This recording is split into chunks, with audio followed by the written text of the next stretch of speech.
تو ان کے دشمن یا جادوگر یہی ایکسپیکٹ کر رہے ہیں کہ یہ ڈنڈے سے مارے گا اب کھڑا تو اللہ کہتا ہے کہ میں نے کہا موسیٰ ڈنڈا بھی پھینک دے. اس کو ایسے سمجھیں اس فکرے کو, ڈنڈا بھی پھینک دے. ڈنڈے پہ بھی اعتقاد یا توکل نہیں ہے موسیٰ علیہ السلام کا, اس اللہ پہ ہے, ڈنڈے پہ نہیں ہے. ہم میں سے بہت سے اب وہ عصا ڈھونڈ رہے ہیں.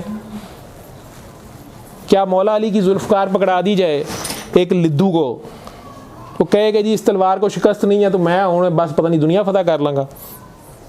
اس کو مولا علی جیسا جگرا چاہیے, اس کو وہ کردار چاہیے, وہ ایمان چاہیے. نہیں تو پھر وہ ذوالفقار آپ لوگ لے آئیں, میرے خیال ادھر ٹرکی میں ہے یا جہاں بھی ہے پڑی, وہ لے آئیں اور دیکھ لیں اگر لڑ کے جیتنا ہے آپ نے تو. ہم میں سے تو اٹھانے کی ہمت نہیں ہے کسی میں. وہ چے جائے کہ اس کو سارا دن چلانا, یہ 10 منٹ میرے سے یہ ڈنڈا نہیں, یہی نہیں پکڑا جا رہا, اگر میں 5-10 منٹ ایسے ایسے کروں تو میرا بازو تھک جائے گا. مجھے تو نہیں پتا وہ لوگ کس چیز کے بنے تھے اور کیا اللہ نے انہیں شان دی تھی. ہمارے ایمان یا ہماری فزیکل پر کچھ بھی نہیں ہے, ہم ان چکروں میں پڑے ہوئے ہیں. اب موسیٰ علیہ السلام نے وہ ڈنڈا پھینکا ہے جب, تو پہلی تو حیران کن بات یہ ہے ان جادوگروں کے لیے کہ یار نہ یہ بھاگ رہا ہے دشمنوں کے لیے, اور اوپر سے جو ڈنڈا تھا وہ بھی پھینک دیا. تو اب یہ تیسری طاقت کیا دکھائے گا؟ اب یہ کرنے لگا ہے. اب یہ کیا کرنے لگا ہے؟ ایک بات ذہنی طور پہ انہوں نے مان لیا ہے کہ موسیٰ کچھ کر سکتا ہے.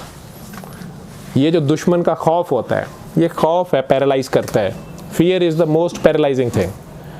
اور ان کا دھیان اپنی رسیوں سے ہٹ کے یا موسیٰ علیہ السلام کے ڈنڈے کی طرف ہو گیا. ڈنڈا کیا کرنے لگا ہے؟ بس اتنی سی کہانی ہے. تو جب دھیان ڈنڈے کی طرف ہو گیا تو رسیوں سے ہٹ گیا, تو سانپ واپس رسیاں ہو گئیں. موسیٰ علیہ السلام نے واپس ڈنڈا اٹھا لیا. ہمیں یہ سمجھانے کے لیے کہا جا رہا ہے کہ ان کا ڈنڈا جو ہے وہ رسیاں کھا گیا. ٹھیک, اتنی رسیاں کھا کے پھر وہ ڈنڈے کا ڈنڈا ہے, بہت بڑا پیٹ ہے اس کا. اللہ جس طریقے سے بات کر رہا ہے وہ حکمت سے بھرپور ہے. تو اس کو ایسے سمجھیں کہ موسیٰ علیہ السلام کا یا اللہ کے بندے کا توکل اس عصا یا کرامت پہ نہیں ہے. وہ کرامت پہ نہیں لڑ رہا ہوتا, وہ کریم سے جڑا ہوتا ہے اور اس کا کرم مانگ رہا ہوتا ہے.